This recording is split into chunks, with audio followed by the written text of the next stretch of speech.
local store, which isn't that close to home. I'd either have to go into the city and make an appointment, which is usually busy and crowded with tourists, or over to Manhasset, which is the only other store that has possible dates available. Usually have to wait for hours at the Genius Bar. Most of the times that I also have gone, the allowed warranty covered fixed, it's voided, and I can't actually repair my phone. I most of the time just have to get a new phone. And that poses two burdens on myself.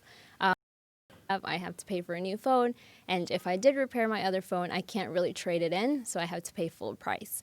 Aside from that, the economic waste that goes into it, I'm sure my phone can function by some simple repair, but I don't know that. They are telling me that they can't repair it, so I just have to, get a new one. I need it. It creates a great waste of my phone. I support the Right to Repair bill sponsored by Senator Breslin and Assembly Member Lepardo. We deserve a diagnostics to repair information for our devices more than what the manufacturers can give us.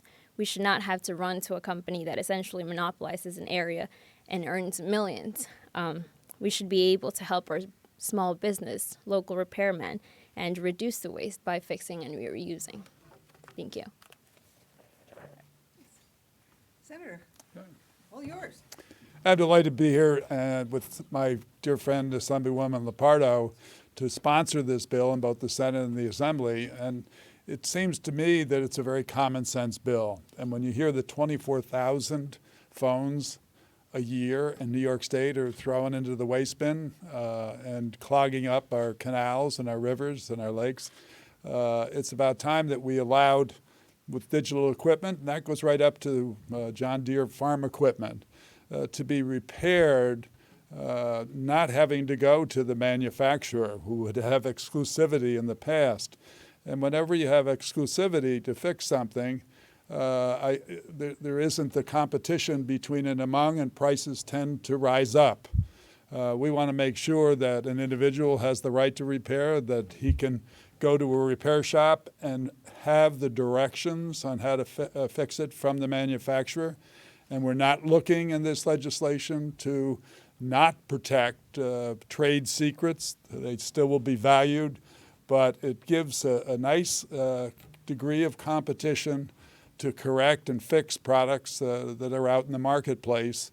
And as was explained, for college students that might have an iPhone or a computer, to be able to go to the shop down the street and have it fixed is well worth it. And I'm delighted to be a sponsor of this legislation. Jeff, you want to talk quickly about the importance Absolutely. of your industry? Thank you. Jeff Williams, Director of Public Policy at New York Farm Bureau.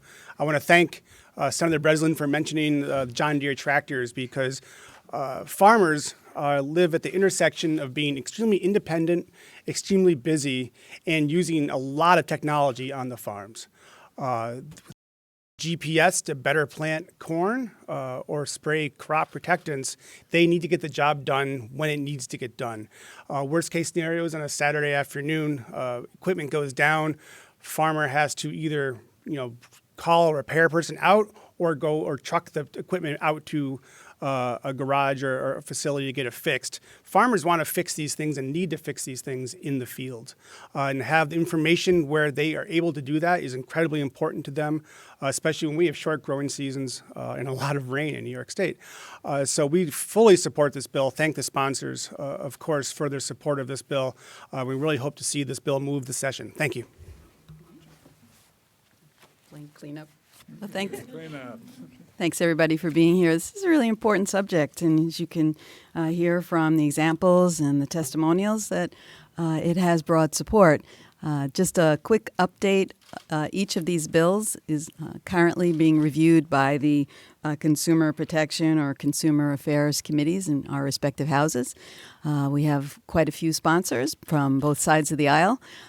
It is universally understood from most perspectives that this is the right way to go. However, we would be the first state to do this. And I'm very proud, as the chair of the Committee on Agriculture, to represent farmers in this discussion.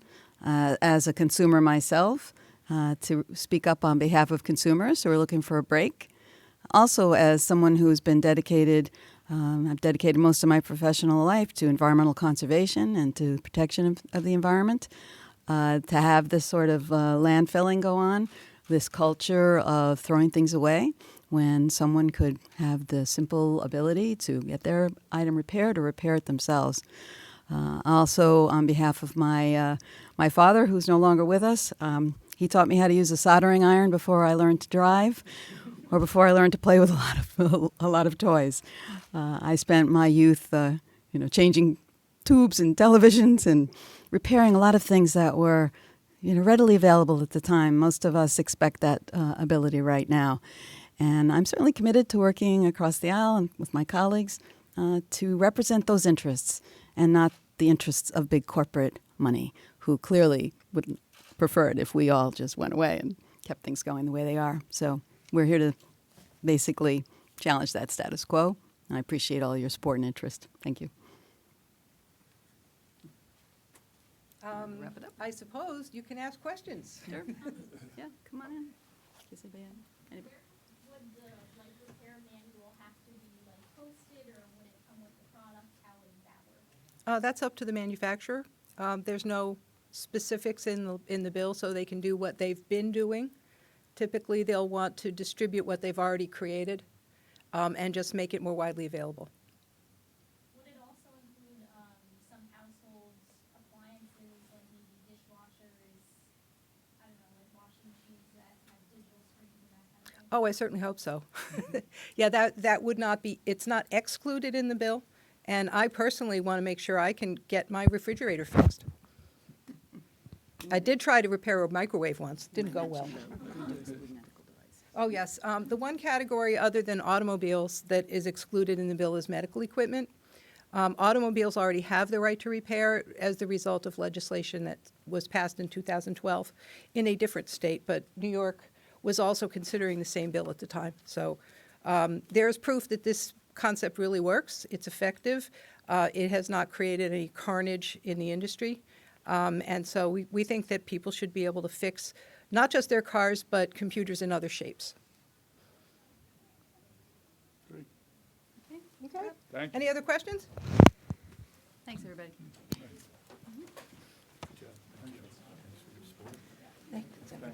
This is going to be fun. Sorry, very much. I stole a little bit. It was perfect. It was great lead-in. Yeah, it was. It was. You thought maybe you had teed that up. That was great. Yeah, right, Thank you very much. exactly. Thank Thank you you. very much. Yeah, it's great. Yeah. Oh, absolutely.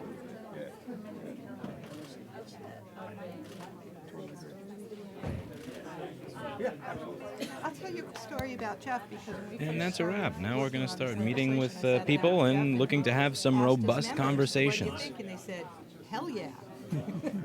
And I think you were the first state to actually Robust pass a policy position. You were the conversations. first for the Farm Bureau to come out Robust with a policy. It's now national. conversations. The Robust National Farm Bureau. conversations. Yep, yep, Hello. So many issues. yeah. I wanted, Talking to people on stream. Are you still live? I want to see if it's live on Twitch because I know YouTube failed. Okay, The so internet here it is a applies giant. not just. you guys, next time if it disconnects, just stay on stream because I'm trying to monitor chat and I'm watching it on.